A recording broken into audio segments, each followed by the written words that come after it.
रावण जिसको 2500 वर्ष हुआ उसको रावण कह देते हैं।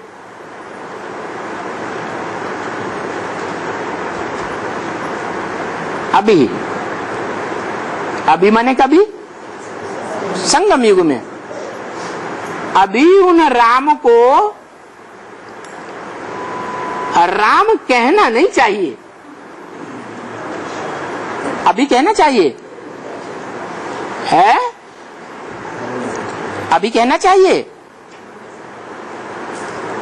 अभी राम कहना चाहिए, क्योंकि काम के आधार पर नाम होता है। शास्त्रों में जितने भी नाम हैं किस आधार पर हैं? काम के आधार पर नाम है।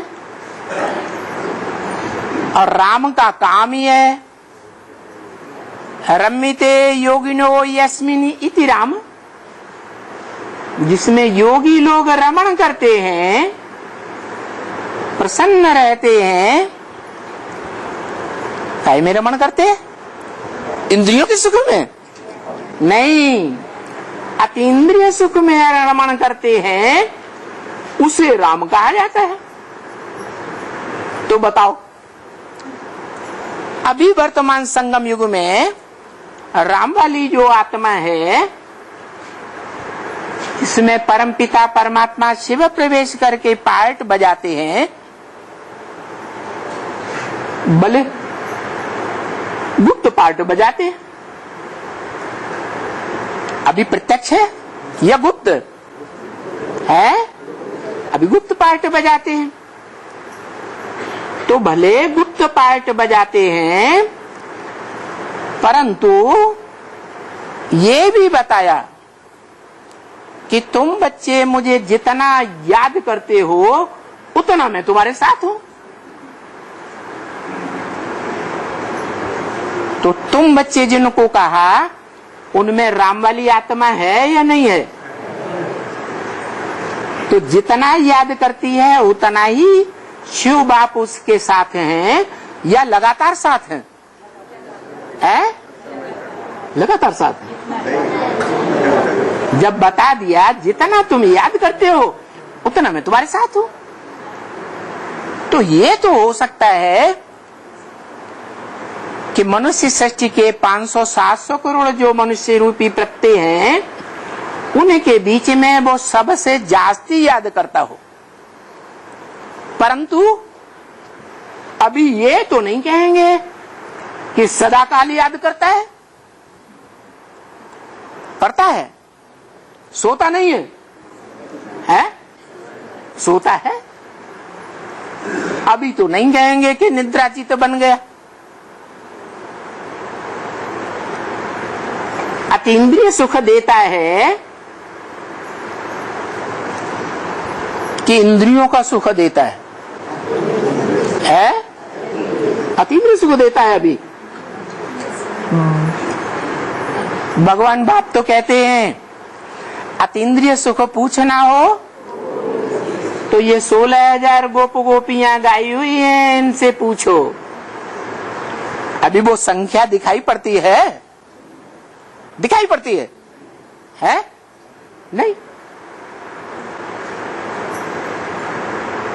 यज्ञ के आदि में ये कहते थे कि अमेरिका के अखबारों में भी निकल गया कि कलकत्ते का एक जौहरी कहता है कि 400 मिली है, मुझे 16,000 चाहिए। तो देखो, वो संख्या तब भी नहीं थी जिसका शास्त्र में गायन है, और वो संख्या अभी भी नहीं है। तो साबित हो जाता है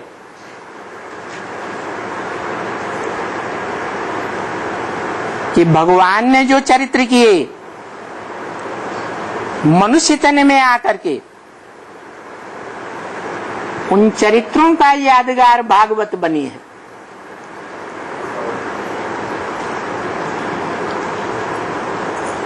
ढेर की ढेर भागी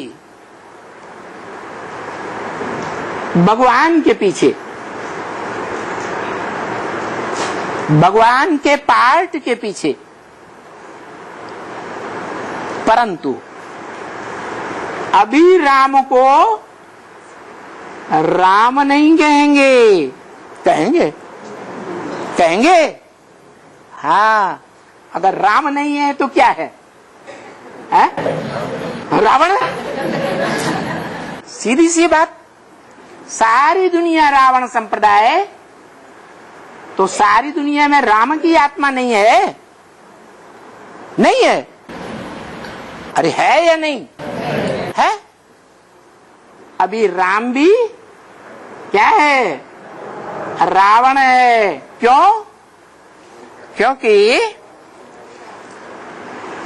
जो मनुष्य शक्ति रूपी झाड़ भगवान बाप ने दिखाया है उसमें 10 जड़ें हैं और दुनिया के 10 ही धर्म हैं, मुख्य मुख्य। उन 10 धर्मों में तमो प्रधानता आ चुकी है या सात्विकता है? तमो प्रधानता आ गई। सबसे जास्ती तमो प्रधान धर्म कौन सा बना है? हाँ, जो सबसे जास्ती पुराना वो सबसे जास्ती तामसी। तो जो आदि सनातन देवी देवता धर्म के थे वो ही द्वैतवादी द्वापर युग से इंद्रियों से अपवित्र होने लगे। इसलिए अपन को देवता नहीं कह सके, क्योंकि देवताओं की तो पवित्रता के आधार पर पूजा होती है। मंदिर बने हुए हैं और ये तो इंद्रियों से, खास करके भ्रष्ट इंद्रियों से पतित होने लगे। दोनों पतित होने वालों में पहला नंबर किसका होगा? कह तो दिया, भगवान बाप आते हैं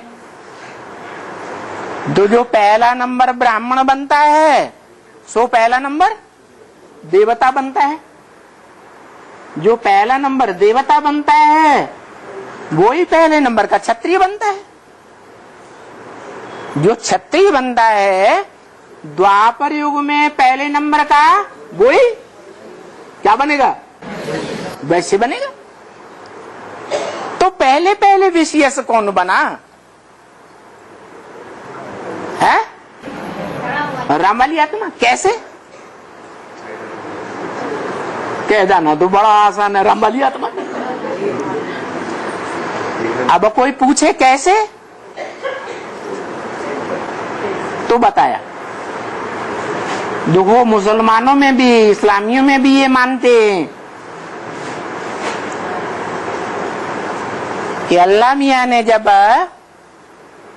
जन्नत बनाई तो आदम और हव्वा को ये हिदायत दी कि ये जो बॉडी रूपी बगीचा है, बॉडी माने शरीर रूपी बगीचा है, इसमें बीज का फल नहीं खाना।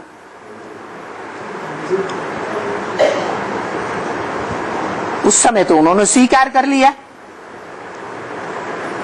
बहुत जन्मों के बाद भूल गए। और भूलने वालों में भी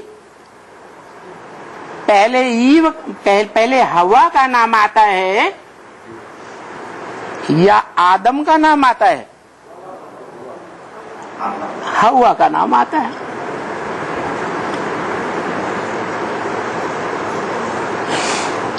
निश्चित है कि भगवान बाप जब आते हैं तो जो आत्मिक स्थिति का पक्का पुरुषार्थ करते हैं उनमें देहभान ज्यादा होगा या कम से कम होगा? है कम से कम होता है। देह भान कहो, अहंकार कहो देह का, तो देह का अहंकार होने के कारण वो आत्मिक स्थिति ज्यादा रहती है। परंतु देहभान में भी रहने वालों की कोई स्थिति होती है या नहीं होती है? जो आत्माभिमान में आगे जाता है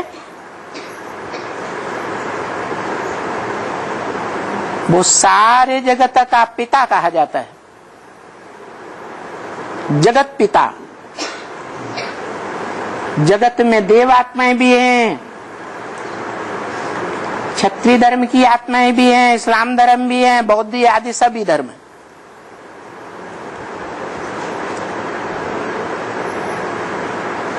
आत्मिक स्थिति में रहने वाला दूसरों को दुख देने का प्रैक्टिकल कर्म करेगा? करेगा? नहीं करेगा। तो बाबा भी यही कहते हैं, भगवान जब इस सृष्टि पर आते हैं वो भी यही कहते हैं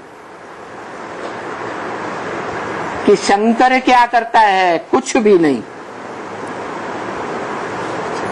कह देते हैं, शंकर द्वारा विनाश। परंतु शंकर करता है क्या? करना धरना कर्मेंद्रियों से होता है या बिना कर्मेंद्रियों के करना धरना होता है?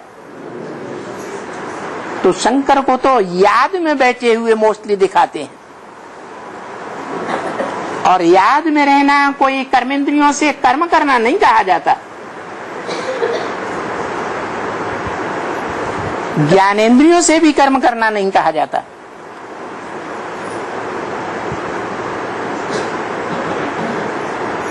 तो बताया कि याद में जो सदैव रहेगा वो याद की शक्ति से जो दुनिया के बड़े बड़े बुद्धिमान वैज्ञानिक हैं उनकी बुद्धि को घुमा सकता है या नहीं घुमा सकता है? वो वैज्ञानिक जिन्होंने दुनिया के विनाश के लिए एटॉमिक एनर्जी तैयार कर दी, तैयार तो कर दी, परंतु उसका पूरा यूज करने के लिए कोई में क्षमता नहीं है, हिम्मत नहीं कर पाते हैं, क्योंकि उन्होंने अंजाम देखा है। द्वितीय विश्व युद्ध में उस समय 20-20 मेगावाट की बम्बियां थी और उनका इतना बड़ा प्रभाव हुआ कि आज भी हिरोशिमा नागासाकी में हॉस्पिटल्स में पड़े हुए करा ही रहे हैं। उनकी हालत देख ही नहीं जाती है, तो डरते हैं हमारी भी यही हालत हो जाएगी। वो यूज करने में डरते हैं। अब बताओ, भारत में जो गायन है वो कौन से देवता के नाम पर गायन है? बम बम है, हर हर बम बम। ये बमों का विस्फोट कराने वाला है, खुद नहीं करता है, लेकिन उन वैज्ञानिकों की बुद्धि को योग बल के द्वारा प्रेरित कर देता है और वो एटॉमिक एनर्जी यूज करने के लिए सन्नद्ध हो जाते हैं।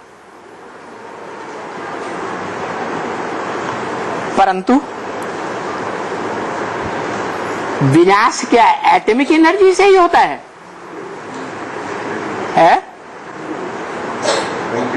होता है। विनाश इम्प्योरिटी से होता है या प्योरिटी से होता है? अपवित्रता से होता है विनाश, और पवित्रता से होती है स्थापना।